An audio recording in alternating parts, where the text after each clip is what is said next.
ହାଏ ନମସ୍କାର ମୁଁ ତମ ଭାଇ ସତ କଥା ହଉଛି ଗୋଟେ କଥା କଣ କି ଆଜିକାଲି କାହା ପାଖରେ ତମ ପାଇଁ ଟାଇମ ନାହିଁ ଗୋଟେ। ସିଏ ଯିଏ ବି ହେଇଥାଉ ବାପା ମାକୁ ଛାଡିକି କେହି ନୁହେଁ କାହାର। ବୁଝିପାରିଲେ? ମୁଁ ଆଜି ବାହାରେ ଅଛି।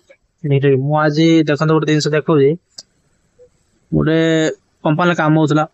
କାମ ହଉ କମ୍ପାନୀ ଲାଇନ କାମ ଜାଣିଛି କି କେଳୁ କାହା ପାଇଁ କିଛି କାମ ଅଟିକିବ ନାହିଁ। ତମେ କରୁଛ ମାନେ ଯାହା ବି ହଉ ତମକୁ କରତେ ପଡିବ ନହେଲେ ତମେ ତମେ ନିଜେ ଛୁଟି ମାରିକି ତମେ ରହିବ କିଛି କଥା। କିନ୍ତୁ କଣ ହେଇଛି ନା କାମ ହଉଥିଲା କାମ ହଉ ଗୋଟେ ଲୋହାଟା ଥିଲା 3-4 କିଲୋ ଖଣ୍ଡେ ହବ ସେ ଲୋହାଟା ମୋ ଆଙ୍ଗୁଳି ଉପରେ ଗଡିଗଲା ସେଟା କାନି ଆଙ୍ଗୁଳି ମାନେ ଛୋଟ ଆଙ୍ଗୁଳି ତବା ଲାଷ୍ଟ ଆଙ୍ଗୁଳିଟା ସେଇ ତାରି ଉପରେ ପଡିଲା ସିଏ କଣ ହେଇଛି ନା ନଖ ସିଏ କଟିଗଲା। କଟିଲା ପରେ ପୁରା ବହୁତ ଅବସ୍ଥା ଖରାପ ହେଲା। କଣ କରିବା ସେଠି ରକ୍ତ ଫକ୍ତ ବାହାରିଲା ଆଉ ସମ୍ଭାଳି ହେଲା ନିଜକୁ। ମାନେ ପାଣି ଫାଣି ପିଇକି ଆଣ୍ଟି ଲୋକ ସବୁ ଥିଲେ ପାଣି ଫାଣି ଦେଲା ପରେ ମୁଁ ଟିକେ ଠିକ ଠାକ ହେଲି ତାପରେ ଟିକେ ଆସିକି ବସିଲି। ବସିଲା ପରେ ଟିକେ ମାଲିକ ଫାଲିକ କହିଲା ପରେ ମାଲିକ ସେଠୁ କହିଲା ଠିକ ଅଛି ମୁଁ ତୁକ ପଠେଇଦେବି। ଆଉ ତମେ ସେଠୁ ଯୁଅ ଯାଇକି ଟିକେ ହଲକା ଦେଖା ଦେଖି କରିକି ଆସ ନେଇଗଲା। ଲୋକ ପଟିଲା ପରେ ନେଇଗଲା ଯାଇକି ଠିକ ଠାକ ପଟି ଫଟି କରିକି ପାଇଁ ତାପରେ ଯୋଉ ଅବସ୍ଥା କିଭଳିଆ ନା ଯେତେ ଯାହା ହେଲେ ଶରୀର ଗୋଟେ ସିଏ ଗୋଟେ ପାର୍ଟ କାହିଁକିନା ସେ ଛୋଟ ଆଙ୍ଗୁଳି ହେଲେ ବି ସୁଧା ସିଏ ତମ ଦେହର ଯେତେ ବଡ ଶରୀରଟା ହେଇଥାଉ ତମ ଦେହରେ ଯୋଉଟା କଣ୍ଟାଟେ ଗଳେ ନା ପାଦରେ ସେ ତମ ପୁରା ତମ ଦେହକୁ ପୁରା କାବୁ କରିନବ। ସେଇଭଳିଆ କଥା କି ଯାହା ବି ସବୁଟେ ଆଙ୍ଗୁଳିଟେ ସିଏ ଅବସ୍ଥା ପୁରା ଖରାପ କରିଦେଲା।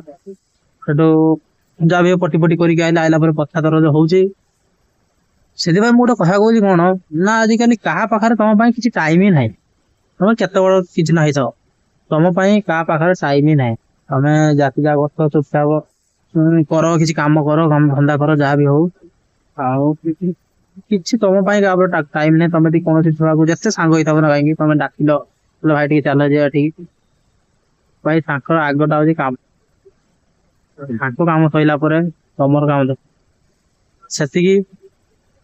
ଆଉ ଏଭଳିଆ ସଂସାରରେ ମାନେ ମୁସ୍କିଲ କୌଣସି ଲୋକ କୌଣସି ନାହିଁ ତାପରେ ବାହାରେ ଅତି କରିକି ବାହାରେ ଜାଗା ତମେ ଖେଳ ଘର ପାଖରେ ଥିବ କେହି କାହାକୁ ଡାକ କେହି ଆସ ନ ମା କି ବାପ ସେ ବାହାରିକି ଆସିବେ ଖାଲି ଚାଲ ଯିବା ଯାହା ବି ହଉ ମୋ ପୁଅଟେ କି ମୋ ଝିଅଟେ ଯାହା ବି ହଉ ଚାଲ ସାଙ୍ଗ ନେଇକି କିନ୍ତୁ ଯଦି ତମେ ବାହାରେ ଥିବ ନା ସେ କେହି ବି ଥାନ୍ତୁ ତମ ପାଖରେ କେହି କିଛି ନାହାନ୍ତି କେହି କାହାର ନୁହଁ। ସେଇ ଖେଳ ବେଳକୁ ତମ ସାଙ୍ଗ ହେଇଥାନ୍ତୁ ସାଥି ହେଇଥାନ୍ତୁ ଯାହା ବି ତାଙ୍କ ଟାଇମ ହବ ସେ ତାଙ୍କ ଟାଇମରେ ପଳେଇ ଯିବେ କାମ କରିତେ କାହିଁକିନା ସେ କାମ ନ କଲେ ଦି ପଇସା ତାଙ୍କୁ ମିଳିବନି ସେଥିପାଇଁ ଶୀଘ୍ର ଯାଇବାକୁ ବାଧ୍ୟ। ଯାହା ବି ହେଲେ ସିଏ ବି ଯିବେ ଆଉ ତମେ ତମ ନିଜ କାମରେ ତମେ ତମର ବ୍ୟସ୍ତ ରହ ତମର ଗୋଡ ଭାଙ୍ଗିଯାଉ ହାତ ଭାଙ୍ଗି ଯାହା ବି ହଉ ତମେ ତମର ଦେହକୁ ନଗେଇ ତୁମେ ଖେଳ ତମେ ଠିକ ରହିବ। ସିଏ ତାଙ୍କର କାମ କରିବା ପାଇଁ ବ୍ୟସ୍ତ ରହିବେ ସେଥିପାଇଁ କହୁଛି କଣ ନା ଏ ଖେଳକୁ ମଣିଷ ଚିହ୍ନିବ ବିପଦ ବେଳେ ଏ ହଉଛି କଥା। କଣ କରିପାରିବା କିଛି ନାହିଁ ଯେତେବେଳେ ନିଜର ବେଳ ଖରାପ ପଡୁଛି ନା ସବୁ ସହିତେ ପଡିବ।